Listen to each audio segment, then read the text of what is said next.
responsabilidade é de cada um, né? Você não pode delegar. Você delega a função, o trabalho, tudo isso. Agora, a responsabilidade é de cada um, né?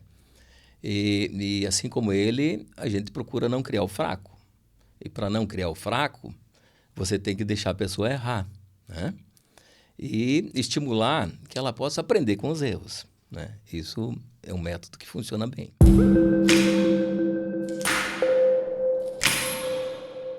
Olá, sejam todos bem-vindos. Estamos começando mais uma edição do Fala Mais, o nosso podcast semanal, recebendo personalidades aqui da nossa região oeste para bater um papo com a gente. E hoje, mais uma vez, um ponto serradense, reside em Xanxerê, né? Não mais? Aí, então, já estou um pouco desatualizado, já vamos ter assuntos para conversar, então. Bom, vamos começar por essa pergunta, então, né? Olá, pessoal, a gente está recebendo com muita satisfação aqui a presença do Gilmar Romani. Gilmar, que é empresário do ramo de madeiras, tem uma história longa aí no empreendedorismo, né? Aqui de Ponte Serrada e toda a região, né? Influenciador, inclusive, aí de muitas cabeças, né? Uma liderança aí no setor empresarial, e a gente vai saber um pouquinho da história de Gilmar aí, conhecer um pouquinho a mais em relação à parte particular, a vida pessoal dele, né? E também a vida profissional, os negócios. Como é que tá, Gilmar? Tudo bem? Seja bem-vindo. Tudo bem, uma boa noite a todos, especialmente aos que estão nos assistindo e estão nos ouvindo. É uma satisfação estar aqui. Se pudermos dar alguma contribuição ao todo, né, estamos à disposição. Sem dúvida, sempre dá, né? Sempre tem algo a contribuir. Gilmar, você falou agora, né, quebrou aqui a introdução do Jefferson, você não está morando em Ponte Serrada, você está morando em Xanxerê, aliás, ao contrário, né? Você está morando em Ponte Serrada. Na verdade é uma longa história, porque, na verdade, sempre estive morando aqui, né? Uhum. Morando no seguinte sentido, vindo praticamente todos os dias, né? Só me ausentei de Ponte Serrada quando fui levado a Xanxerê aos 10 anos de idade para ficar no colégio, no internato, e depois para Florianópolis quando fui fazer o curso secundário e depois as faculdades. Uhum. Depois, enfim, com formação familiar, tudo isso, né? Na verdade, eu ia dormir em Xanxerê. Então, Xanxerê, para mim, sempre foi uma cidade dormitório, né? A gente sempre esteve ligado aqui nas questões, né, empresariais. Sim, raízes muito fortes no município. Mas você é natural da onde? De qual município? Eu nasci em Faxinal dos Guedes. Né? Fica no meio ali. No meio. E aos 2 anos de idade, minha família se mudou para cá. Quando meu pai, na realidade, iniciou os trabalhos empresariais. Certo. Né? No ramo de madeira já, sim, na época. Sim, no ramo de madeira. Ele era até então funcionário, né, de uma outra madeireira lá no interior de Faxinal dos Guedes. E ele foi desafiado pelo então chamava patrão, né, pelo empregador chefe de uma serraria, a buscar empreender. Né? Ele disse, eu vou te vender a empresa, vou te vender a serraria, para que você possa seguir em frente, porque você é o meu melhor colaborador. Né? E ele disse, mas eu não tenho recursos, né? Eu venho de uma família muito pobre, uma família que vive da agricultura de subsistência. Ele disse, não, mas você é trabalhador e você vai me pagar. Né? Então, eu quero que você me compre. E aí ele iniciou a vida empresarial. Aí ele fez uma leitura à época das disponibilidades de matéria-prima e como ele trabalhava com a madeira de embuia, até então uma madeira com pouca presença de mercado, porque veja, nós vivíamos na época o apogeu do pinheiro brasileiro. Uhum. E o pinheiro brasileiro era muito disputado, tinha muita procura. Araucária? Portanto, os preços eram bastante elevados. E como ele estava começando, sem ter uma formação melhor de capital, ele optou por trabalhar com a madeira de embuia. Inclusive, aqui em Ponte Serrada, ele foi um dos pioneiros nisso, né? Se não o maior protagonista dessa espécie. Né? Uhum. Então, aos 2 anos de idade, quando eu tinha 2 anos de idade, em 1962, nasci em 60, são 60 plus, né? 60 plus. Iniciamos aqui as atividades empresariais. Uhum. E aí ele começou a Madeireira Bahia, no caso, em Ponte Serrada. Já tinha esse nome? Já era esse nome? Não, na verdade chamava-se Sadi João Romani Serraria Hidroelétrica. Esse era o nome da empresa. A partir de 1967 é que ela se tornou Madeireira Bahia. Sim, 5 anos depois. Na realidade, ele, por ser muito perceptivo e muito analítico, né? Ele percebeu que ele encontrava dificuldades para fazer a parte operacional e a parte administrativa, né? Ele não conseguia fazer tudo ao mesmo tempo. Então, ele associou o melhor contador da cidade, que era o seu Honorino Pedrotti, né? E fizeram uma associação. E aí formaram a Madeireira Bahia Limitada. E, posteriormente, mais tarde, nos anos 70, ele adquiriu a parte do seu Honorino Pedrotti, né? E estamos lá até hoje. Hoje ela se chama Bahia Madeiras Renováveis, simplesmente para atualizar, digamos, com as novas tendências, né, de mercado, as novas tendências de postura ambiental, né? Mas ainda é o mesmo CNPJ de 1967. É a mesma empresa. É a mesma empresa. E agora já a terceira geração, eu sou o segundo na empresa, Sim. A terceira geração tem a missão, né? E demonstram vontade de prosseguir, né? Sim. Para que possamos chegar ao centenário, né? Que legal. Tá quase completando metade, né? Meio século daqui a 5 anos, né? 60 ela já tem. Já tem? Já tem. 62. Mas contando de 67 ali que você falou, são... 60. São 60 anos. Mais 60. Não, 62. Na verdade, 62 é o início, né? A gente é da 62, 2022, 60. Eu não sou da área de exatas, né? Então... Sempre quando a gente erra as contas, a gente tem essa desculpa aí. Que muito embora a antiguidade não significa eficiência e resultados, né? Mas é sempre importante, porque muitas empresas não têm essa... Não consegue carregar todo esse legado, né? Durante tanto tempo. Exato. Tu disse, Gilmar, que está chegando agora a terceira geração, né? No caso, os teus filhos. Mas eu acho que então a gente pode, indo cronologicamente, falar em que momento se deu a chegada da segunda geração dentro da empresa, né? No caso, então, você, né? O senhor. Sim, obrigado pelo senhor. O senhor está no céu, né? Na realidade, ela se deu a segunda geração. O meu pai tinha, então, junto com ele, alguns sócios que eram os irmãos dele, né? O Celso Romani, o Almes Romani, né? E o Jaime Romani. Então, na época, se trabalhava muito em família, até para juntar esforços e competências, né? E eles deram uma contribuição muito grande ao processo. Eu fiquei inserido na empresa após ter voltado de Florianópolis, onde eu fui levado pela minha família, aos 14 anos, para ganhar formação acadêmica, né? Então, meu pai e minha mãe diziam, você vai estudar e nós vamos fazer todos os esforços para que você e as suas irmãs, tenho 2 irmãs, estudem nos melhores colégios possíveis, né? E, de fato, foi isso que aconteceu. Então, a gente vai a Florianópolis nos anos... poxa vida, né? Nos anos 70, exatamente no ano de 1975, né? E retornamos em 1983, 9 anos depois. E ingressamos na empresa em 1984, logo no início de 84, depois de uma pequena passagem na Fundação Getúlio Vargas, em São Paulo, né? Para fazer uma pós-formação, né? Teve toda essa bagagem. Lá em Florianópolis, então, você cursou o quê? Eu fiz o curso de administração de empresas, né? Até contrariamente ao que meu pai indicava, porque ele gostaria que eu tivesse feito direito. Depois ele compreendeu que a necessidade imperiosa era fazer a administração de empresas, porque se você estava sendo convidado para ser um futuro dirigente empresarial, sim, obviamente que me parecia, aos olhos daquele jovem, que fazer a administração de empresas estava mais correlato. Sim, né? E foi assertivo, realmente. Né? Então, me inscrevi, fiz esse curso, né? E depois complementei com um curso paralelo de formação em ciências econômicas. Então, eu sou administrador de empresas e sou economista. E ganhei gosto por isso, né? Depois fiz pós-graduação em gestão e planejamento estratégico.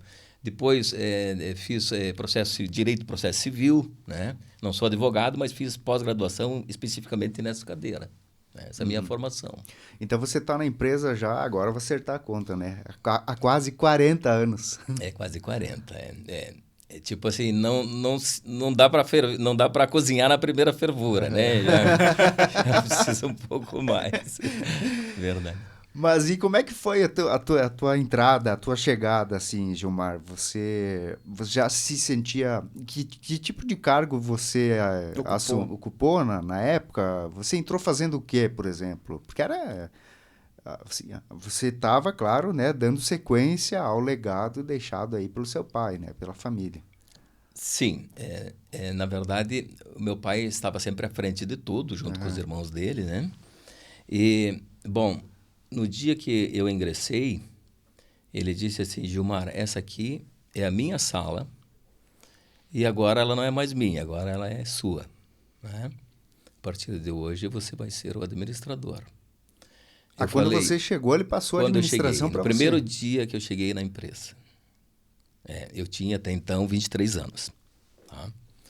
Aí eu disse, mas seu Sadi, claro, dentro da minha formação, a gente sempre fazia análise, né, de cargos, de introdução dos profissionais nas empresas, né, adequação, tudo isso. Ele disse, não, até aqui eu vim, né, eu vou te apoiar, eu vou ficar ao seu lado, mas eu tenho outros projetos, porque se tratava de uma pessoa muito dinâmica, né? Então, foi assim. E aí eu tive que começar a fazer uma integração assim meio a fórceps, né? Mas você confesso, foi um grande desafio na minha vida, né? Porque, à época, nós não tínhamos todos os instrumentos que temos hoje, de comunicação, principalmente, né? E mesmo operacionalmente. Então, nós tivemos que primeiro, conhecer a cultura empresarial da época, aquilo que acontecia, e depois começar gradativamente a implementar, né, processos administrativos que a gente havia recebido como formação. Né? E encontramos extremos desafios, né? Porque quando você vai partir para transformações, principalmente quando se trata de grupo de colaboradores, é necessário um trabalho bem meticuloso, né? Mas, felizmente, prosseguimos, né? Como diz, a gente não veio até aqui para desistir, né? Então, a gente fez o trabalho que era para fazer e, com a graça de Deus e bastante empenho, a gente conseguiu sucesso na empreitada, né? Mas, a partir do momento que você assumiu, por exemplo, o teu pai acabou te dando suporte de alguma forma ou ele se afastou por completo da empresa e deixou você administrar, gerenciar? Não, por completo não. Ele se afastou em 2.500 quilômetros porque ele foi atrás de outro projeto que estava na cabeça dele, que era a implementação e o trabalho de preparação de outra empresa lá no Mato Grosso, na região de Sinop. Sim. Né? E ele continuou me dando apoio, sem dúvida, sempre, né? Nunca me abandonou. Agora, fazia, claro, um trabalho paralelo, né? Trabalho paralelo. Essa porque outra empresa ele, na também realidade, no mesmo é uma ramo. pessoa muito humilde e muito inteligente. Porque é muito difícil passar o bastão, né? Eu estou agora nessa fase. Então, aquilo que ele fez me serviu de aprendizado de como fazer, né? Você vai acabar delegando atividades e vai dando responsabilidade. A responsabilidade é de cada um, né? Você não pode delegar. Você delega a função, o trabalho, tudo isso. Agora, a responsabilidade é de cada um, né? E assim como ele, a gente procura não criar o fraco. E para não criar o fraco, você tem que deixar a pessoa errar, né? E estimular que ela possa aprender com os erros, né? Isso é um método que funciona bem. Sim, a experiência que vai sendo adquirida. Tu disse que ele não se ausentou, né? Eu estava pensando agora. Ausentou fisicamente, né? Mais de 2.000 quilômetros. E para a época, então, foi um grande desafio, né? Porque, como tu disse, não tinha as ferramentas necessárias de comunicação. Então, acredito que o contato com o teu pai, que até então era o gestor da empresa, né? Ficou Sim. muito limitado. Na verdade, o celular da época era o rádio amador. Não tinha Então, aquela história de mandar um aqui, áudio. Aqui é Sadi João Romani falando, câmbio. Escuta, como é que tá? Ah, me manda mais uma máquina, viu? Compra lá, me manda mais uma. Aqui estou montando, sabe? Era assim, assim que funcionava, né? Então, uma comunicação rudimentar, mas ela tinha que existir, né? Era o que tinha para a época. Então, né? ele ia, ficava 30 dias, às vezes ele exagerava, se empolgava, ficava 100 dias lá, né? Ele e minha mãe ficavam por lá, né? Quando voltava, toda vez ele tinha um projeto novo na mão, né? E assim, passamos vários anos, né? Trabalhando nessa área. Sim. Você assumiu, então, a empresa, né? Por conta ali, né? 100% praticamente. E quais foram as dificuldades da época que você teve tomando essa posição, né, dentro do negócio? Eu não gosto muito de falar em dificuldades, né? Eu sempre foco na coisa proativa, nós vamos para frente. Para frente é que se anda, né? Mas eu acho Se eu começar a falar em dificuldades, eu acho que nós vamos ultrapassar aqui o tempo da vamos do trocar nosso para podcast, desafios, né? então. Desafios. Mas assim, usar um sinônimo. Gente, muitos planos econômicos, né? Muitos planos econômicos. Por exemplo, em 86 eu estava em viagem de férias, eu estava no Rio de Janeiro, fui assistir uma peça de teatro com o Chico Anísio, né? E tinha estourado o Plano Cruzado, 1986. Né? Cancelei os dias finais de férias no Rio de Janeiro, né? Era solteira à época, para voltar correndo porque tinha dado o Plano Cruzado, né? Congelamento de preços, tablita, e o pessoal que tem um pouco mais de idade sabe do que eu estou falando. Isso deu uma confusão enorme, né? Porque você não podia reajustar os preços, né? Era a famosa época do congelamento. Então, havia toda a questão dos fiscais do Sarney, tudo aquilo, né? Uma tentativa de fazer aí uma paralisação e uma diminuição do processo inflacionário, que era muito alto na época. Semelhante ao que está acontecendo agora na Argentina, né? Parece que a coisa é mais ou menos por aí, né? Coisas que não funcionam, né? Porque o mercado é muito mais forte. Mas, enfim, aí depois, em 90, 4 anos depois, daí veio o Plano Collor. Plano Collor, no domingo, na segunda-feira, todo mundo ficou com 50 mil, a moeda cruzeiro, cruzeiros reais, cruzados reais, cruzados novos.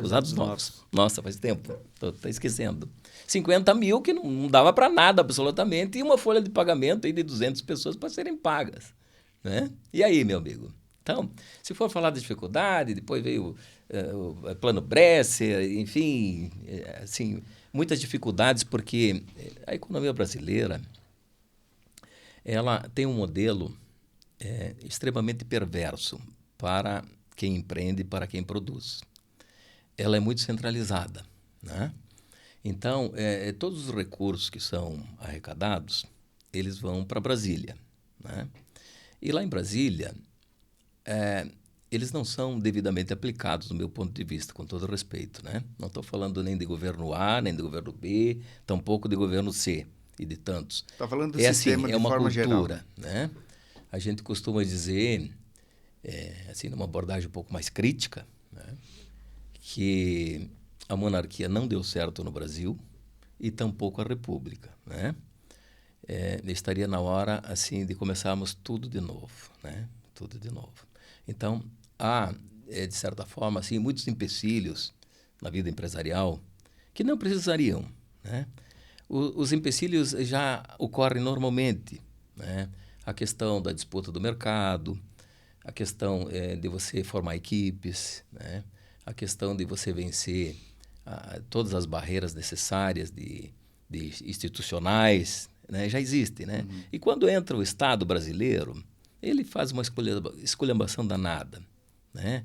A gente costuma dizer que até para ir ao banheiro, exagerando um pouco, tem que pedir licença. Mas tu diz, mas eu tô apurado. Não, mas você precisa que passe aqui, que tenha uma licença, que tenha um carimbo. Então, a tal da burocracia. É exagerado, é muito exagerado. A burocracia brasileira, Gilmar, você é da área da economia também, né? Você falou, né? Tem formação nessa área. Tem algum paralelo em relação a outros países, em relação digamos assim, a demanda exigida pelo Estado para que se exerçam as funções empresariais, Tem. que é o caso da burocracia? Tem. Onde os países são mais atrasados, tem. Então, nós temos paralelo, sim. Temos paralelo. A liberdade econômica no Brasil, dado o seu modelo absolutamente centralizador, ele deixa a pouca competitividade. Tanto é que com toda a pujança que nós temos a nível de Brasil, em termos de matérias-primas, em termos de gente, em termos de território, em termos até de logística, né, da geopolítica internacional, nós não conseguimos competir. Nós participamos do comércio internacional com apenas 1%. 1%. É muito pouco. E estamos aqui focados ainda na matéria-prima, no básico. Uhum. Nós exportamos grão de soja, nós exportamos grão de milho. A nossa participação no manufaturado, no industrializado, é muito baixo, né? Então, isso nos leva ao quê? A um modelo em que não há um desenvolvimento mais amplo, mais equitativo, né? Então, assim, nós multiplicamos a pobreza, né? E determinados partícipes de governo adoram a pobreza, porque é mais fácil de dominar, né? Quando a pessoa não tem autonomia. Vocês vejam na última eleição, né? A última eleição presidencial, a tônica do debate entre aspas, né? Mais agressões do que debates, era o Bolsa Família. Sim, assistencialismo. Né? Qual é o valor do Bolsa Família? Não, ninguém é contra. Nós precisamos todos ajudar quem precisa, né? Mas peraí, ajudar foco, né? As pessoas a se ajudarem, não ajudá-las a ficarem independentes, né? Porque hoje o que se faz é uma abordagem um pouco crítica, tá? Os teleouvintes aí, vou desculpar, eu sou assim, né? Sou bem franco e aberto. Né? O que se faz é uma sacanagem, você prender o cara na pobreza. Não é por aí. Você tem que ajudar a pessoa a sair da pobreza, mas não é com a Bolsa Família de R$600. Não, você tem que trabalhar, assim, nosso ponto de vista, a nível macro, né? É preciso que o país tenha um projeto de nação. O Brasil não tem projeto de nação, não tem projeto de nada. Cada dirigente que entra coloca um tijolinho, de forma que ele possa usar esse tijolinho para ele se locupletar, para ele se aproveitar. Aí depois vem outro dirigente, tira aquele tijolinho e faz outro. E o país não se constrói. A impressão que dá é que o Brasil anda em círculos, né? Num círculo vicioso, num looping, né? Sim. Constante. É porque interessa aos poderosos que ele não se desenvolva. Não só os poderosos daqui, como os poderosos de outros continentes, né? O Brasil mal administrado já é uma potência, né? Agora, imagina a ameaça que ele poderia, a nível competitivo, se fosse mais ou menos bem administrado. Sim. Né? E se ele for bem administrado, ele é incomparável. Sim. País como tu disse, né? Um país continental com essa população, com as riquezas, sejam elas naturais, que são o que sustentam o país. Imagina se a gente desenvolvesse a tecnologia, fizesse esse papel do manufaturado ali, né, como tu disse, o quão maior seria o país. Com certeza. E ainda utilizando essa tua analogia do tijolinho, é como se os políticos em si, eles fossem os pedreiros, mas que não existe uma planta, um projeto, né, de engenharia que seria... Sai fazendo. Sai fazendo. Sai aquele pedreiro, entra outro, ele vai colocando os tijolos tudo torto, né? A parede vai ficar um espetáculo. Infelizmente, Jefferson, infelizmente. Então, os teus maiores desafios foram nessa área, relacionados à burocracia governamental, digamos assim. Só para dar um exemplo, né? Longe de mim querer fazer aqui alguma coisa diferente. Por exemplo, quando nós começamos a fazer as exportações, porque nós víamos nisso uma possibilidade de soerguer a empresa, né? Nós eu particularmente tive que ir em Chapecó, lá na sede do Banco do Brasil, para poder fazer uma guia. A guia para exportação poder exportar, era como se fosse uma cédula de dinheiro, tá? Feito na Casa da Moeda, tá? E tinha que preencher, então, aquela formulário datilografado, né? Na máquina, os mais jovens nem sabem o que é isso, né? E não podia ter nenhuma rebatida, né? Daí a moça que estava me atendendo, ela disse, Gilmar, você pode preencher aqui. Eu disse, não, você fica à vontade para preencher, né? Não, mas é que eu nunca preenchi. Eu nunca preenchi. E, olha, não pode ter nenhuma rebatida. Né? E a pressão, né, para você. Eu falei, mas sem isso eu não consigo exportar, não. Então, por favor, passe para cá. Rapaz, eu não sei como é que eu consegui, né? Não sei como é que eu consegui. Então, a dificuldade, assim, Copines, né? Copines, né? A dificuldade é que não precisaria, entende? Não precisaria. Hoje é molinho, né? Aí, quando a mercadoria ia para o porto, meu Deus, era fiscalização, ia abrir um container, ele queria saber se aquela essência era aquilo, se não era aquilo. Aí o fiscal dizia que não era aquilo. Aí você tinha que pegar um técnico, um fito, né? Um fito que entendesse das essências das madeiras, levar lá, mostrar que era aquela madeira, né? Então, sabe, umas coisas assim que... O início lá do teu processo, né, dentro do negócio, então, a segunda geração, falar sobre a empresa em si, né, para a gente conhecer também. Eu tenho um pouco de curiosidade, a vida toda conhecendo a Madeireira Bahia, né, tantas pessoas que trabalharam lá, conhecer realmente o tamanho dessa indústria, né, quantas pessoas em média teve, qual foi o ápice, né, de funcionários, de colaboradores, qual que era o tipo de produto que se produzia, que se produz hoje, né, que se teve mudanças. Bom, ela iniciou, na verdade, fazendo o trabalho básico de desdobro de madeiras, né? Então, nos anos 60, vamos falar assim, era bem primitivo, era retirar a madeira do mato, né? Madeira de embuia e madeira de canela, principalmente essas duas essências, né? E fazia o desdobro, colocava essas madeiras, então, ao ar livre para fazer a secagem, né? Estoques enormes na época.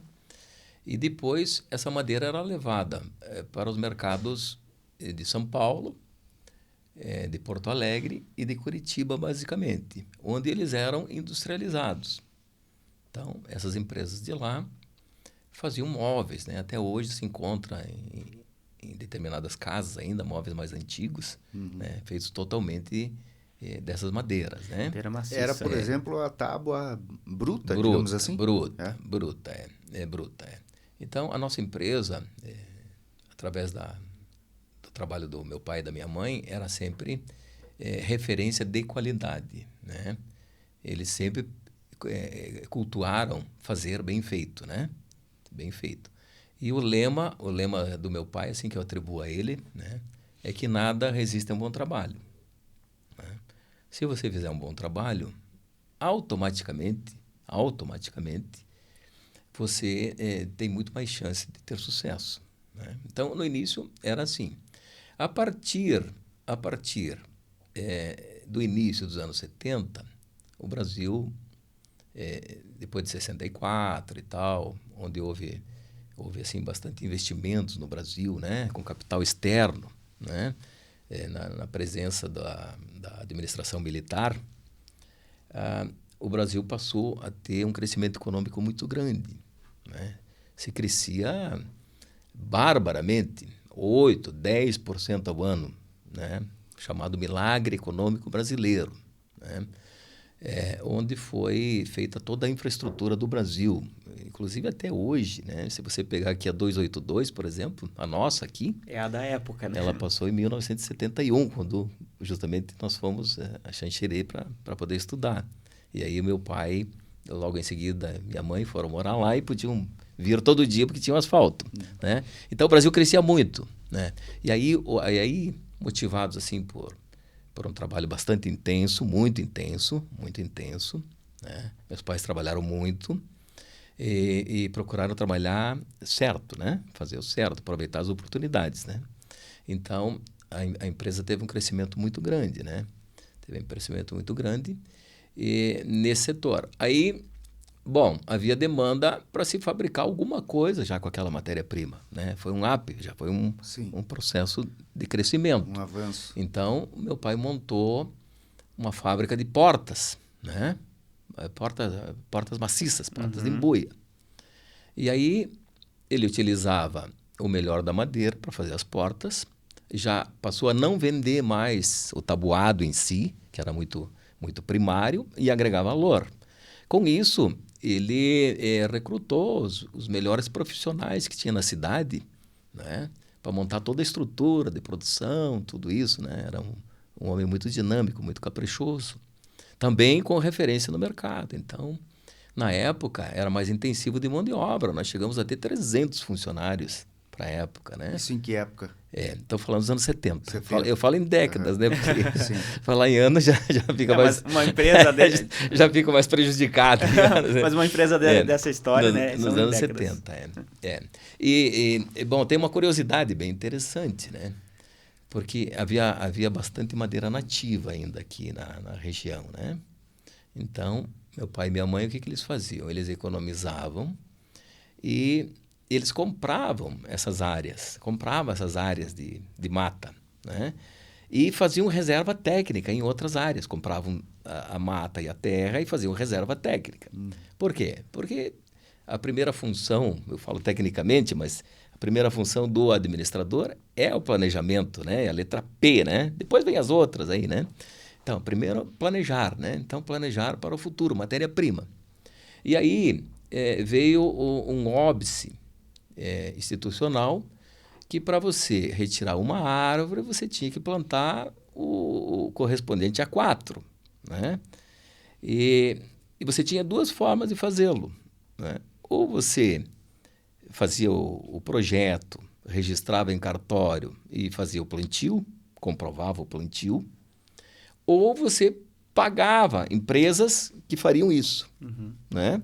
Você pagava a empresa que faziam isso, elas te davam lá um crédito que você podia usar para que cada vez que saísse uma carga de madeira, ela fosse levada acobertada por esse documento oficial. Sim. Né? Na época ainda madeira nativa, né?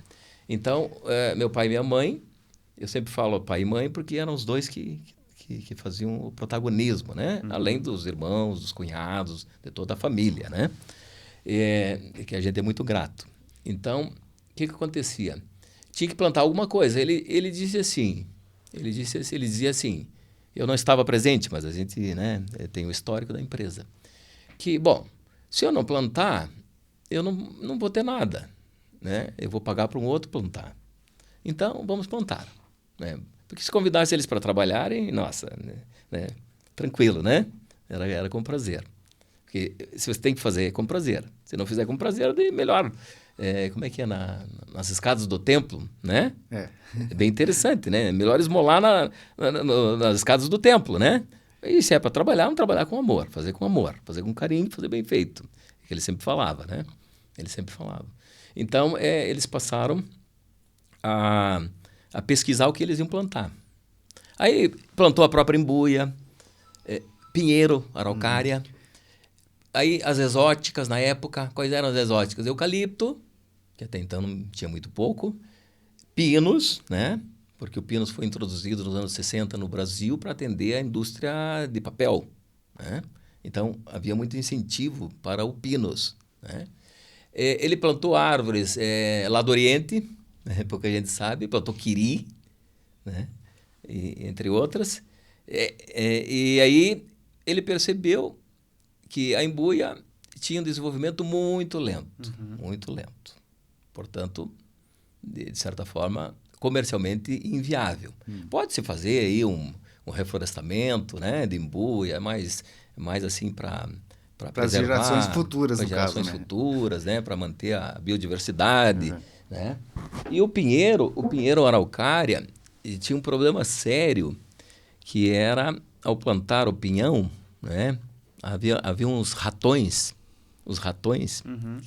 e outros animais que comiam, né? Então dava assim uma deficiência muito grande no resultado, né? E ele observou que o pinus era rústico, ele era mais interessante, assim, do ponto de vista, muito embora ele não soubesse qual era exatamente a utilidade dele. Inclusive, ele era muito criticado na época, né? A gente não culpa as pessoas, às vezes até pela própria dinâmica das pessoas, né? De verem o outro fazendo e não acreditar, não colocar fé, né? Assim, o trágico ele vende mais, né? Nós falávamos disso em off antes, Sim. né? O trágico, o fracasso. Não, o fracasso interessa. O fracasso é maravilhoso, né? Assim, infelizmente o ser humano ele tende para a autodestruição, assim, né? Sim. Não exagerando muito. Enfim, ele descobriu que o pinus tinha uma boa performance ao plantar, né? Isso foi em 1969, né? Ele começou a empresa em 62, 7 anos depois, quando o homem estava indo à Lua, chegando à Lua, ele começou a plantar. Ele era muito criticado. Mas escuta, eu Sadi plantando essa coisa, isso aí nem lenha não dá. E de fato estavam certo, lenha não é bom para lenha. Não, para lenha não é bom. Para lenha não é bom. Mas é ele bom, já tinha essa bom. visão de longo prazo, né? Mas é muito bom, é muito bom. É uma madeira aceita no mundo inteiro, Sim. é uma madeira competitiva. Ela encontrou aqui, especialmente aqui no nosso município, condições excelentes de clima, de solo, né? Ela é rústica. Como nós temos um relevo relativamente acidentado, né? Ela ocupa essas áreas, né? E aí, quando nós ingressamos na empresa, eu fiz, claro, era a minha formação, fiz um diagnóstico econômico da empresa e observei que já haviam alguns plantios de pinos, né? Eu disse, seu Sadi, me explica aqui como é que é. Ele, não, eu estou plantando porque alguma coisa eu vou ter lá na frente, né? Para nós prosseguirmos com a empresa. Aí eu disse, olha, meus professores lá em Florianópolis, nos anos 80, falo em décadas, nos anos 80, falavam assim, seu Sadi, que nós, futuros administradores, nós teríamos mudanças muito grandes para enfrentar. O mundo, e principalmente o Brasil, que estava se abrindo um pouco mais para a economia mundial, enfrentaria muitos desafios. E um deles seria a questão ambiental. Veja, nós estamos falando lá no início dos anos 80. Né? Assim, parecia uma coisa extremamente distante. Tá? É como assim, hoje estamos falando em ir para Marte, Lua já ficou para trás, né? Ir para outros planetas, aí, o Musk, todo mundo aí, né? Que estão trabalhando aí com essas viagens espaciais. Parece distante, mas daqui a pouco está aí. Eu disse, seu Sadi, gostei disso. Esse troço aí, olha, pode ser muito interessante lá para frente. O que você acha de nós colocarmos no nosso plano de desenvolvimento, né? Uma inserção dessa espécie com mais ênfase. E comecei, ele topando, né? Porque convidou para trabalhar, era com ele, né? Comecei a fazer, prescrutar e buscar mercado para isso.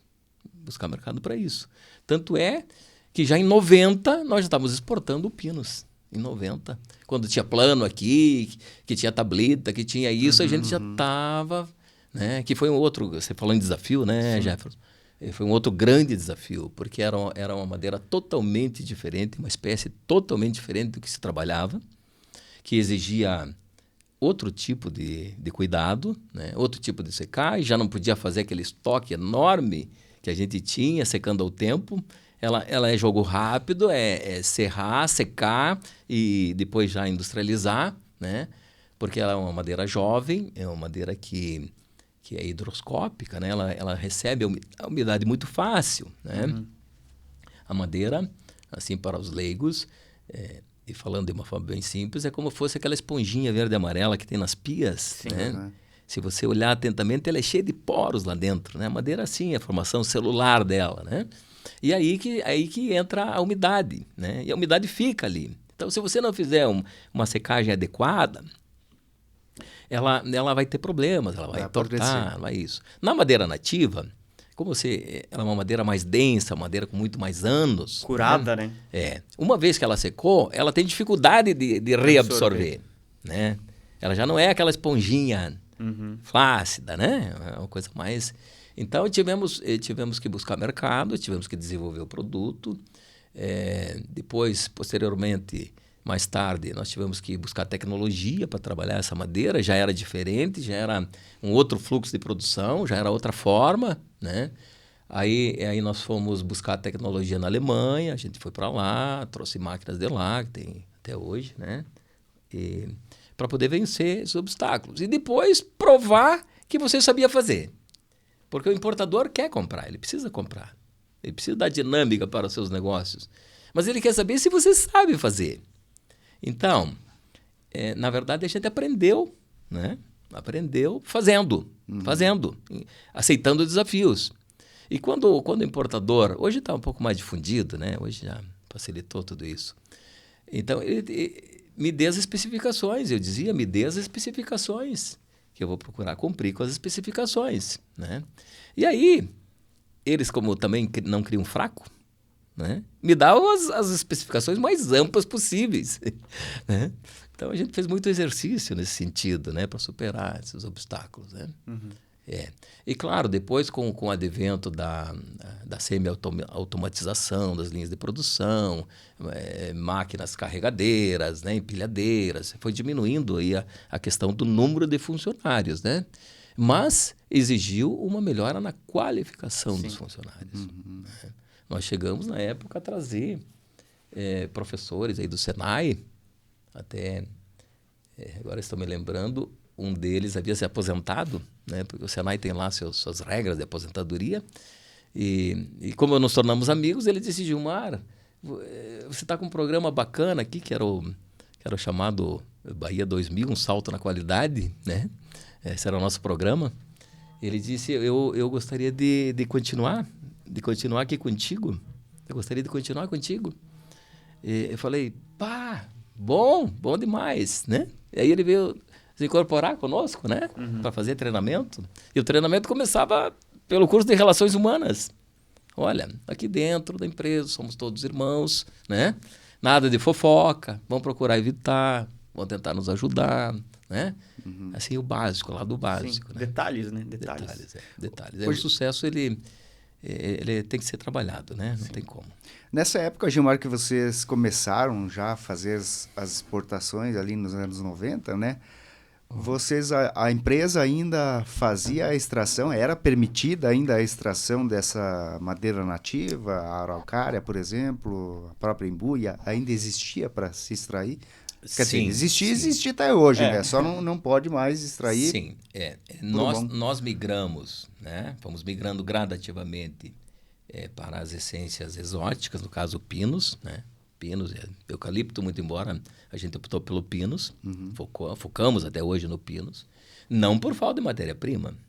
Se hoje não tivesse o pinus, a nossa empresa poderia trabalhar com as reservas de madeiras nativas que tem até hoje. Né? Mas a partir dessa data aí, vamos colocar início dos anos 90, houve um aumento da dificuldade. Eles não podem proibir, até hoje não podem proibir. Então, se fazem leis, se fazem normas, se fazem portarias que te inviabilizam. Né? Nós tivemos, para atender a clientela na época, que trazer madeira lá do Mato Grosso. Lembra que eu contei que o meu pai, quando eu cheguei, me entregou a chave da sala dele e foi para o Mato Grosso? Empreender lá. Porque lá existia muita matéria-prima a mais. Porque ele tinha um projeto na cabeça. Então, essa atitude dele nos permitiu ficar no mercado por muitos anos, ainda trabalhando com madeiras que sucediam as nossas aqui. Exemplo, embuia, né? Embuia, madeira escura, Itaúba. Né? Canela, cedrinho, né? Cedro, cedrinho, canela, cambará. Né? Então, montamos uma empresa de transporte que trazia madeira para cá, porque não podíamos deixar nossa clientela de anos já conquistada, né? Os montadores em São Paulo, as revendas, não podíamos. Até o ponto que nós fizemos a migração para o Pinus. Daí transferimos aquele maquinário que trabalhava com as madeiras nativas aqui, lá para o Mato Grosso. Montamos a fábrica lá, que está até hoje. Né? Está até hoje.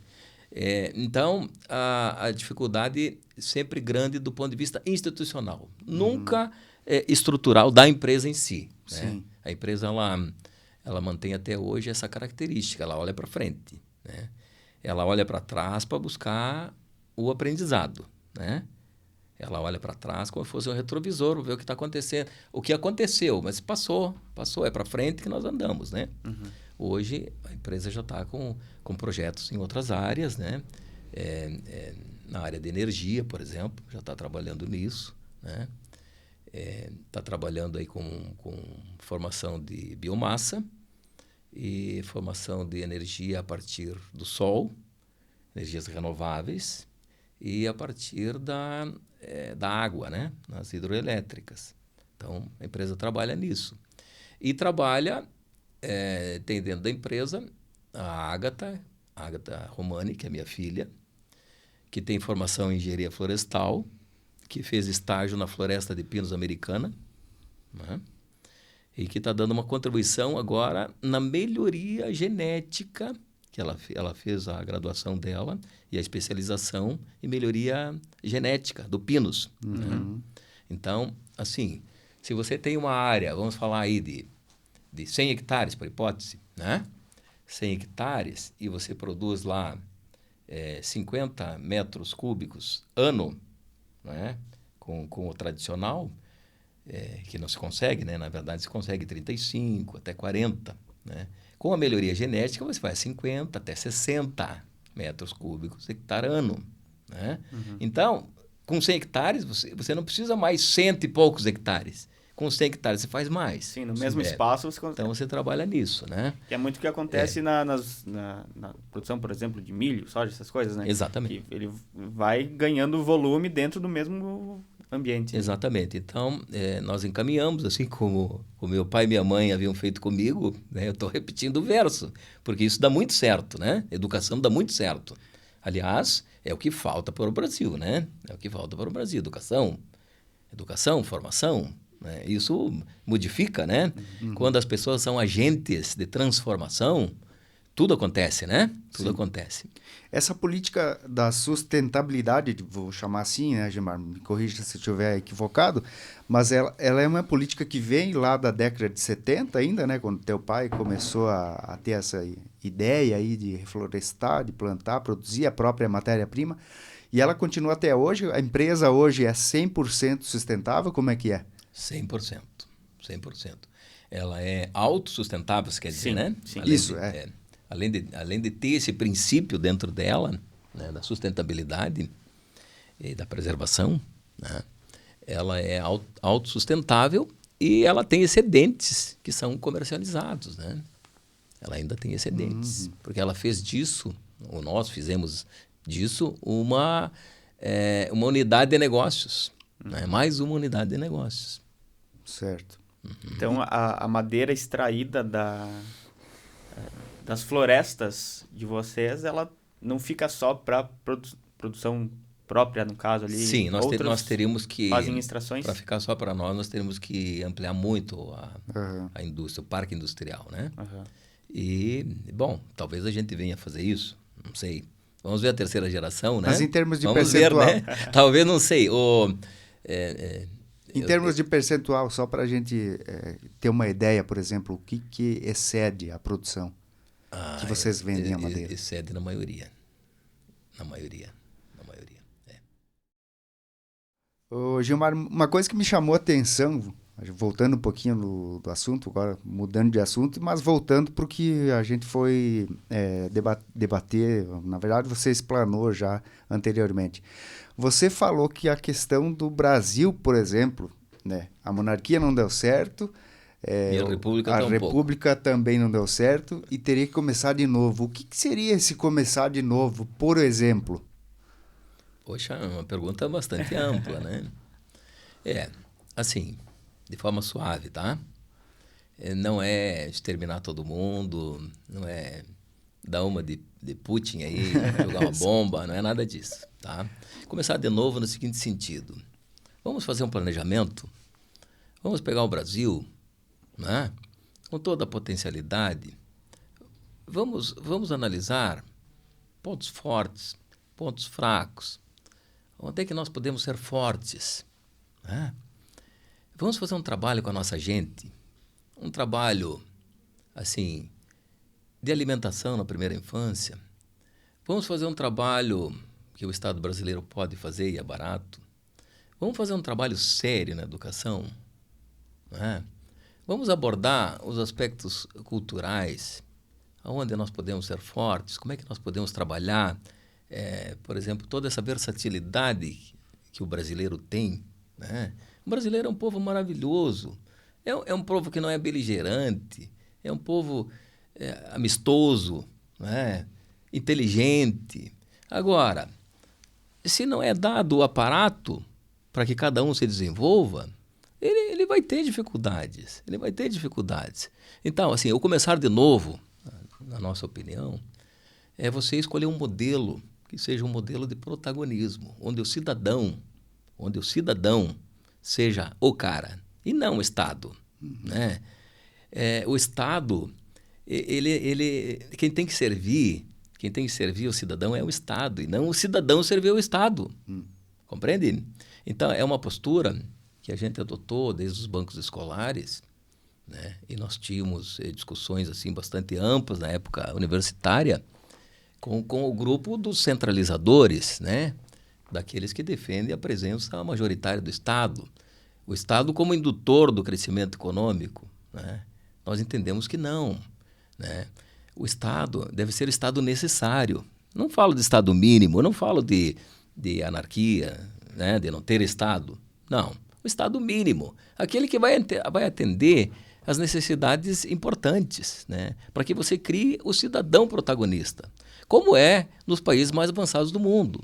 Então, começar de novo, na nossa modesta opinião, é você fazer uma reversão de postura, né? De criar os mecanismos para o autodesenvolvimento. Né? Nós não podemos ficar nessa. O Brasil vai ficar cada vez mais prejudicado, com uma desigualdade enorme, porque daí aparecem os salvadores, né? Aparecem aqueles que vão resolver todos os problemas. Não é assim. Quem resolve o problema é cada um. Cada um. É muito melhor cada um ter a sua renda, escolher o seu médico, né? Escolher onde quer comprar, escolher o remédio que quer comprar, de acordo com a prescrição médica, do que está indo no posto de saúde, de ficar dependendo, né? Dependendo de um atendimento de SUS. Né? Estados Unidos, por exemplo, Estados Unidos não tem SUS. Lá é tudo particular. Né? Você tem que se virar, porque lá não cria o fraco. Nós, lá... infelizmente, sinto muito falar isso para vocês, falar para o público, nós gostamos do fraco. Porque, como tu disse, lá não existe o SUS. Num primeiro momento, seja até cause até certo desconforto, né? Eu não vou ter o serviço público de saúde, mas eu tenho, cidadão americano, norte-americano, a condição de cuidar da minha saúde, de suprir, né? Seja a saúde, seja os consumos, né, do dia a dia, né? Ele tem condições, né, para executar tudo isso por conta própria, sem a necessidade do Estado estar ali servindo, dando de mão beijada. Sim, né? Ele vai atender os necessitados, aqueles que ou por problemas de saúde, ou problemas de saúde mental, né? Por preguiça, pode ser por preguiça também, vai atender, mas não vai dar mole, não. O cara vai ter que se mexer. Se ele não tiver problemas estruturais de saúde ou de condição psíquica, ele vai ter que se mexer, porque eles não ajudam sempre. Tá? Sim. É assim, porque não cria o fraco, tem que trabalhar. A minha filha conta, ela ficou lá 6 meses, então por que o americano assim às vezes é mais obeso? Porque eles não param para almoçar, gente. Né? Eles fazem o breakfast, que é um café da manhã, mais reforçado, né? E depois, eles não param, gente. Aquele sanduichinho ali no meio, aquele Mac, não sei mais o quê, né? Tanto é que ela até não gosta que eu fale isso. Tomara que não vai assistir. Tomara que ela não assista. Ela voltou de lá, assim, foi com X quilos e voltou com X mais um. Né? Mais uns. Ela não gosta, vai me pegar. Tomara que ela não veja. Né? Por quê? Porque não param, eles trabalham muito. E outra coisa, na cultura americana, por exemplo, os filhos saem de casa, não precisa o pai pedir para sair, não. Eles saem de casa. Quando eles têm que sair, tanto é que na casa que ela ficou, né, havia chamo de irmãos, né, irmãs, haviam duas irmãs da minha filha, né, irmãs assim, de convivência, que ela estava na Califórnia, ela estava em Davis, ali perto da capital da Califórnia, e eles estavam em Los Angeles, elas, né, trabalhando, estudando, se virando, né. Tanto é que ela pôde ficar naquela casa porque os filhos já estavam fora. Sim. Né? Aqui não. Aqui, meu Deus do céu, aqui nós ficamos, acho que até 40 anos. Tem outros que não saem nunca, né? E o pai e a mãe ali aguentando e muita gente não querendo nada com nada, ou nem, né? Não são todos, evidente. Né? Mas tem uma porção que é assim. Então nós gostamos do fraco. Né? Como é que nós podemos ser um país forte? É uma Copini, questão como é que nós podemos ser um país forte criando fracos? Como tu disse, assim, é questão de tu dar o protagonismo ao cidadão. Só que para isso você precisa, como tu disse, novamente, criar uma base, né? E essa base é justamente na educação. É de você pegar a base e não fazer uma mudança imediata, porque isso é utopia, né? Não acontece. Mas a gente pensando que tudo é utopia, então nada vai acontecer. Então, precisa ser feito esse trabalho de reeducação, reestruturação, para que a geração que está chegando agora, é a mesma coisa a tua madeira. Você não está plantando a tua madeira para colher amanhã ela, para tirar amanhã. São 20, 30 anos, não sei, 15 anos, né? Então, o trabalho que tem que acontecer dentro do país, eu acho que dá para usar tranquilamente essa analogia, né? Que você está plantando agora para colher lá daqui 2 décadas. Exatamente, porque nós vamos passar, né? Nós estamos aqui de passagem, né? Mas o mundo segue. Nós vamos chegar agora, estamos chegando, né, a 8 bilhões de pessoas. Sim. Né? Então, para você atender às necessidades de 8 bilhões de pessoas, tem muito chão. Então, quem quer trabalhar, pode produzir, que vai ter consumo. Né? Hoje, muito embora se fala em 8 bilhões, há uma preocupação muito grande em países mais desenvolvidos da pouca taxa de natalidade. Né? Por quê? Porque eles atingiram um determinado padrão de consumo e de bem-estar que temem perdê-lo. Né? Mas mesmo assim, a natureza é muito mais forte. Né? E nós chegaremos em 2050, segundo as previsões, a 10 bilhões de pessoas. Então, veja bem, Copines, nós estamos num país bonito por natureza, riquíssimo em áreas, riquíssimo em sol, tem água, tem terra, tem tudo. Né? Agora, se nós não mudarmos o modelo, né, se nós continuarmos nesse modelinho para criar fraco, né, não vamos sair do chão. Nós seremos um país rico, mas de gente pobre. Eu não gosto de pobre. Eu quero todo mundo rico. Né? Não estou falando do quantum que cada um pode acumular, porque não é a acumulação que torna rico. O que torna rico é a pessoa ser participativa, feliz, né? Poder autogovernar-se, né? Ser autônomo. Por isso eu defendo a filosofia e o pensamento econômico liberal. Mas liberal de verdade, não é esses liberais que estão se dizendo liberais aí, tá? Liberal na essência, né? Eu sou protagonista do desenvolvimento do pensamento para as pessoas de forma autossustentável, liberal. Né? Agora que a gente entrou nesse assunto, né, Gilmar, essa política liberal, por essência, eu não sei, eu não vejo perspectiva. Você vê perspectiva para ela vigorar de fato no Brasil em algum momento? Copini, se a gente perder a esperança de dias melhores, aí nós teremos que ir para o sofá, colocar um pijaminha, não é assim? Eu sou um eterno otimista. Eu olho para frente. Assim, se houver um assodamento, um alargamento dessa questão social, nós teremos que buscar alternativas. teremos que buscar alternativas.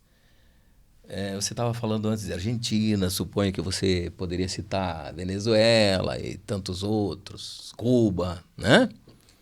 São modelos que estão chegando à exaustão. Vocês acham que isso vai continuar sempre assim? Não vai. Nós, ainda no Brasil, temos a oportunidade de fazer com o trem andando. Sim. Né? Sim. Agora, se nós não divulgarmos isso, nós que somos um pouquinho mais esclarecidos, vamos falar assim, pouquinho, somos ainda muito ignorantes, não desenvolvermos esse pensamento para a população, para os nossos pares, para as pessoas que vivem com a gente, como vai ser? Né?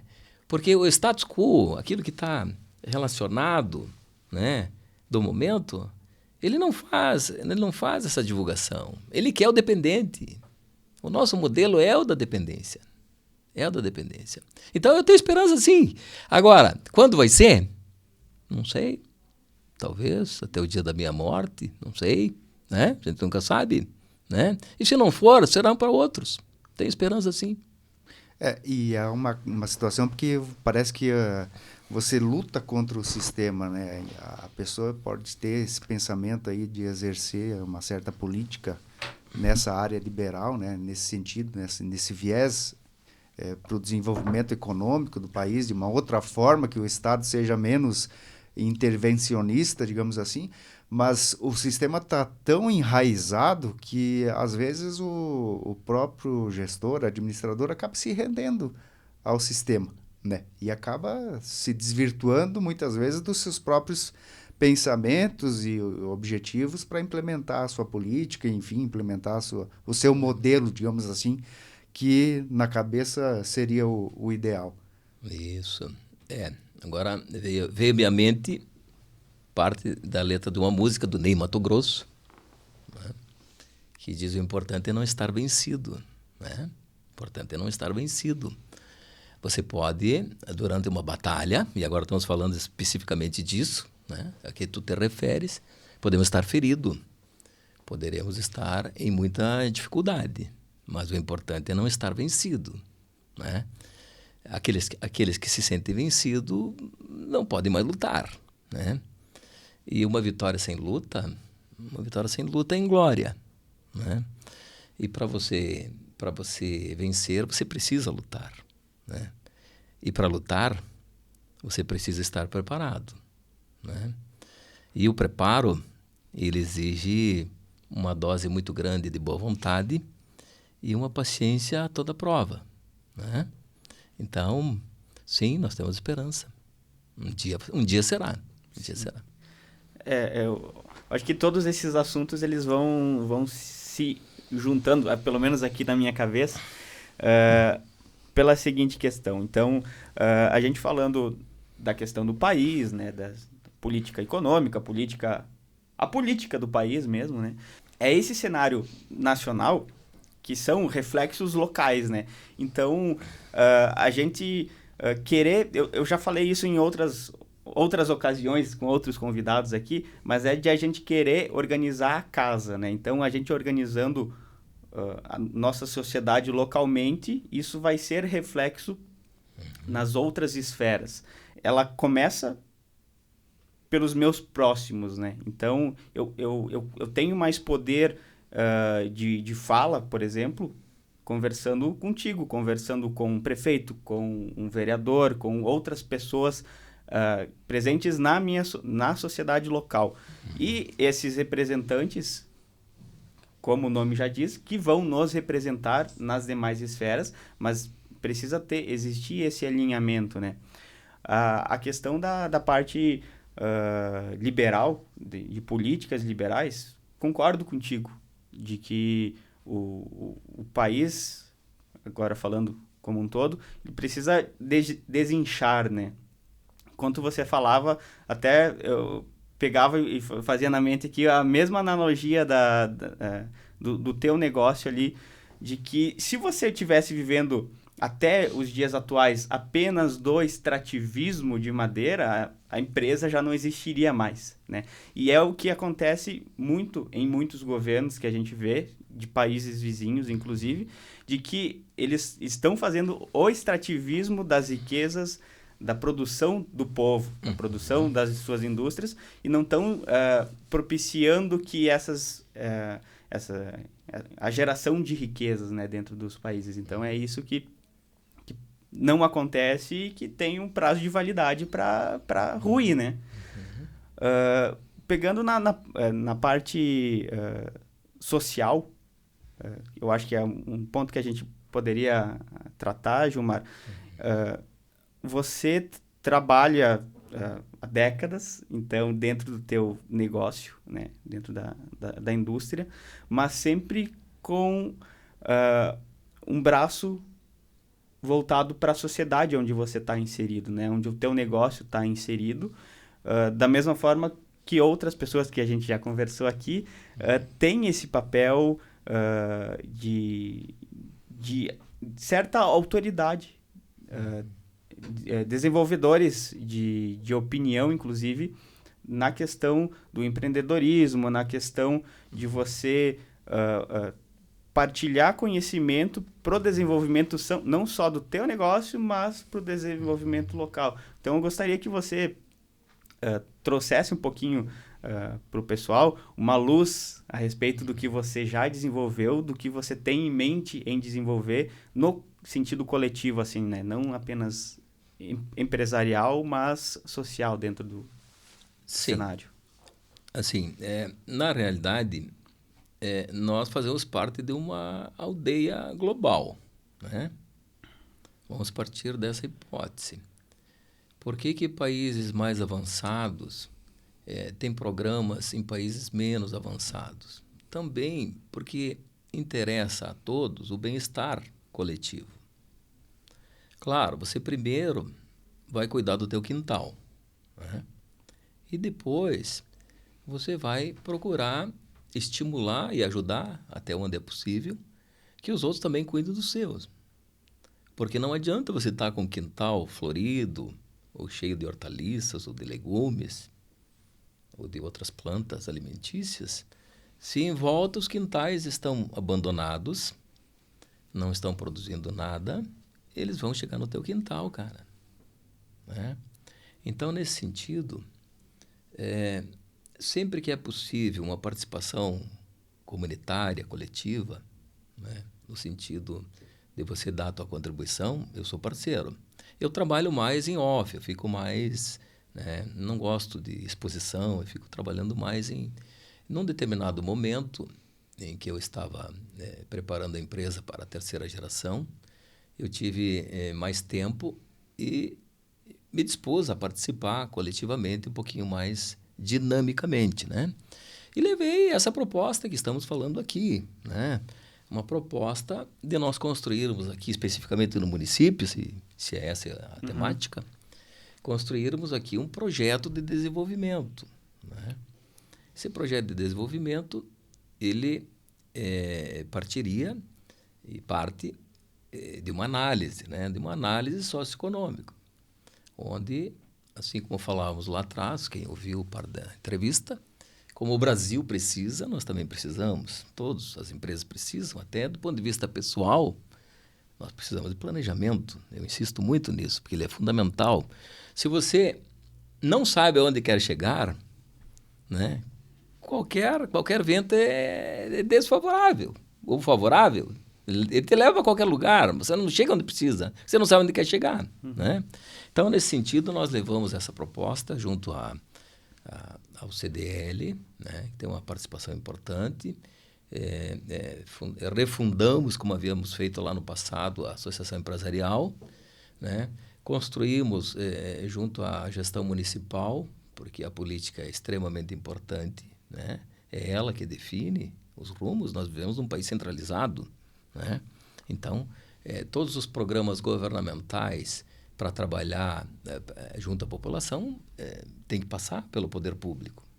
Então, não faz sentido, se você vai trabalhar comunitariamente, não passar pelo poder público. Então, Na época, levamos à Câmara de Vereadores a possibilidade da aprovação de uma lei de incentivos ao município, né? Inclusive, os vereadores também se propuseram, dentro do orçamento que lhes cabia, dar uma participação para que a gente pudesse fazer esse estudo e prosseguirmos aí no que nós chamamos de Ponte Serrada 2050, né? Ou seja, o que nós queremos ser? O que nós queremos ser daqui a 30 anos? Tá? Estamos falando de 2019, 2020. O que nós queremos ser daqui a 30 anos? Né? Como é que vai estar? Como é que nós queremos que a nossa gente seja? Né? A nível municipal. Né? Bom, levamos tudo isso, trouxemos experiência de outros municípios, trouxemos outros empresários para conversar, para falar. E confesso que fiquei bastante satisfeito com essa participação. Não sei dizer até que ponto fomos ouvidos, né? Porque aí há duas questões que precisam ser colocadas. Muitas pessoas, às vezes, não compreendem o que está sendo passado, né? Às vezes a gente tem dificuldade de comunicar, não entende. Então, se não entendem, não absorvem, se não absorvem, não aderem, né? E muitos, eu tenho que falar, eu sou bem franco, né? Muitos não querem.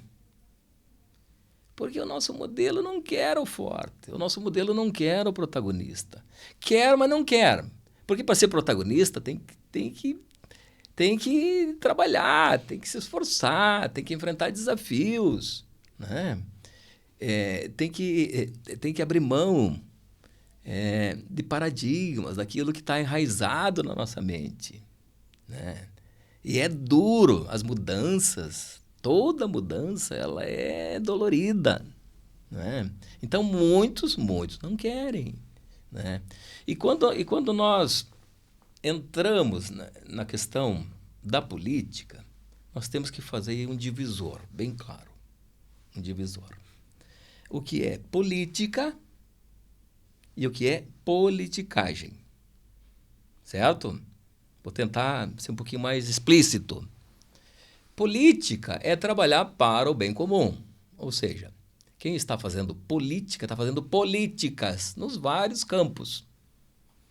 Analisa, vê o que é melhor, quais são os recursos, o que pode ser feito, o que não pode ser feito. Não tem privilégios pessoais, certo? Já do outro lado, o lado obscuro, é a política fake, que é a politicagem. E, infelizmente, eu não estou falando especificamente de ninguém, não estou falando só do nosso município, nada disso. Mas a politicagem domina o Brasil. Algo impera. Ela domina o Brasil. Por quê? Porque eu volto a insistir, nós não queremos o protagonista, nós queremos o dependente. Não é? Então, é a questão cultural, não é? Os salvadores da pátria. O presidente é o cara mais importante do Brasil. Quem disse que o presidente é o cara mais importante do Brasil? O mais importante somos nós. Independentemente da função que estejamos fazendo. Nós é que somos importantes. Ah, mas tu está se sentindo importante? Tô. Porque estou procurando dar minha colaboração. Assim, se cada um fizer, nós vamos somar. Né? Mas não é o que está em voga. Então, essa é uma questão bem delicada, bem delicada. A malandragem, o benefício pessoal, né, ele impera, infelizmente. Por isso que nós estamos desequilibrados, por isso nós somos um país muito desigual. Ah, é o capitalismo? Não é o capitalismo. O capitalismo ele tem as suas diversidades, ele tem as suas dificuldades, né? Ele causa determinados problemas, né? Mas ele ainda é o motor, é o que faz acontecer. Ou então vamos caminhar aí para um socialismo, para um comunismo, como é que é? Qual é a experiência positiva que nós temos nesse campo? Ah, a Noruega é socialista. Ah, socialista, sim, com tanto petróleo, com tudo isso, né? Não sabe onde colocar os recursos advindos do petróleo, né? Então, assim, nós temos que, se nós queremos algo, temos que romper com os paradigmas, com aquilo que é estabelecido, né? Ah, mas daí, se a gente falar, a gente fica mal olhado, mas e daí? Fique, né? Se estamos bem intencionados, é que basta, certo? Essas mudanças, tu tem na mente, assim, e para compartilhar com a gente, qual seria o caminho das pedras para que as pessoas, como todos, sejam mais atuantes nessa e tenham mais essa visão crítica como a tua que está compartilhando com a gente agora, né? Então, o que a gente faz para tirar o povo da zona de conforto e que eu acredito que existam tantas outras pessoas que compartilham do mesmo pensamento, mas, como tu disse, estão lá sentadas no sofá de pijama, né? O que a gente faz para que as pessoas se incomodem, se mexam e sejam mais ativas? Na verdade, assim, gente, é um conjunto de fatores. Não tem uma receitinha, né? É um conjunto de fatores. Agora, dentre eles, talvez, e com bastante certeza, a educação. Né? Nós seríamos melhores se nós tratássemos a educação com mais seriedade. A educação não é só conhecimento. A pessoa pode ter muito conhecimento e não ter educação. Né? A educação, ela vai atingir um estágio de qualidade quando ela for ensinada em casa. Quem tem ensinamento cultural em casa, de fazer o que é certo, de ter os princípios corretos, quando ela for para a escola, ela vai ser melhor ainda, porque lá ela vai encontrar o conhecimento científico. Né? Então, nós teríamos que focar muito forte nisso. Mas não é só isso também. Porque se nós educarmos muito bem o nosso povo, será excepcional, mas eles vão embora se não encontrarem um espaço suficiente para colocar a sua potencialidade. Certo? Não adianta, é o que acontece geralmente nos pequenos municípios. Né? Não adianta o quintal do vizinho tá todo esculhambado, né? O que a pessoa vai fazer lá, né? Se não tiver. Então, é uma mudança bastante ampla, mas que tem que começar. Tem que começar. Eu entendo assim, que a nível municipal você tem determinadas restrições, mas dá para fazer muita coisa. Né? Muitos municípios estão fazendo. Né? A gente tem experiências, por exemplo, que dizem, mas o prefeito não pode muito, porque é verba, porque não... Olha, tem municípios sendo geridos, né, por pessoas, inclusive da classe empresarial, fazendo acontecer, né? Mas assim, rompendo com aquilo que é usual, né? Não faz sentido o que acontece em muitos municípios, né? Não conseguem pagar a folha de pagamento, né? Ineficiência, ineficácia no trabalho operacional, né? Gastam abusivamente, né? Tudo tem que ser feito dentro daquilo que é razoável e racional. Né? Eu não estou aqui fazendo críticas a Pedro ou a Paulo, né? Mas que há que ter mais seriedade na gestão, tem que haver seriedade, né? Economizar, que as pessoas deem a sua contribuição e que recebam a sua remuneração adequada. Né? Então, esse aparato de leis que impedem o gestor público de fazer o que tem que ser feito, isso é terrível, porque isso é para criar o dependente. Né? Compreende? Eu acho que é uma aula, né? Não tem muito o que questionar mais, né? O Gilmar aí, dando uma palestra aí sobre a necessidade de envolvimento da sociedade e de que forma se envolver, né? Sim. E é lógico que não é simples executar tudo isso, né? Como você bem falou, de repente a nossa geração não vai ver essa mudança, né? Esse cenário que na tua concepção seria muito melhor, e na minha também, acredito que na do Jefferson, o pessoal que está nos acompanhando aí, né? Seria um cenário muito... o Brasil, comparado aos países de primeiro mundo, digamos assim, é lógico que é um anseio, um desejo de todo o povo, né? De toda a população. E para que isso aconteça, tudo isso tem que ser colocado em prática. E para que seja colocado em prática é que nem o plantio da árvore ali, né? Você planta ela hoje, mas você não vai colher amanhã, né? Vai colher daqui 10, 15, 20 anos, né? Então, acho que é por aí mesmo. Tem a potencialidade, né, a gente tem essa visão, tanto é que, como você mesmo disse, né, Gilmar, a tua esperança é que isso aconteça, né? Vai aconteça acontecer. no nosso país. Então, se existe a esperança, é porque há a possibilidade, né? E puxando outro gancho ali que você comentou também, de que a gente tem que ir em busca de exemplos que dão certo, né? Então, seja localmente, seja a nível nacional. Você tem que ir em busca... lá nos Estados Unidos, aquela função específica dá certo. Vamos incorporar ela, adaptar e trazer para a nossa realidade.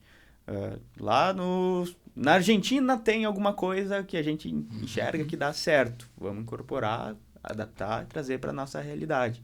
Então, a gente aprender com as qualidades dos outros e ver o que não está dando certo também, fazer e aprender também, inclusive internamente. Mais inteligente, né? Aprender com o erro dos outros, né? Inclusive internamente você fazer a autocrítica, mas principalmente eu acho que a execução, né? Você sair da tua zona de conforto, não pessoalmente falando, mas também, e ser um agente de mudanças, né? Mas tiver alguma palavra a mais pra gente, senão, de antemão, eu agradeço, né, a tua presença aqui no Fala Mais. Eu só acho que não pode ficar dúvida agora em relação a um comentário do Gilmar, é uma informação que ele trouxe, né? Que ele está passando o bastão para a terceira geração. Quando que isso vai acontecer, Gilmar? Já está em processo? Sim, já está em processo. Já está em processo porque me lembro sempre do nosso maior astro do futebol, né? Em plena exuberância, não é meu caso, mas no caso dele, do Pelé, tá? Que diziam: Pelé, você não pode parar de jogar. Você tem que continuar jogando, cara. Você não tem... Tanto é que hoje você tem que pegar 30 jogadores de alto nível, já que estão falando em época de Copa do Mundo, para juntar as jogadas que ele fez sozinho. Tá? Completo. E ele, na sua simplicidade, ele disse: não, o meu pai falou que você tem que saber parar. Parar como? Parar, vai pro sofá? Não é isso, né? Mas assim, você tem que dar oportunidade como se fora na floresta. Se você não tirar a árvore que está madura, não vai, a novinha não vai chegar.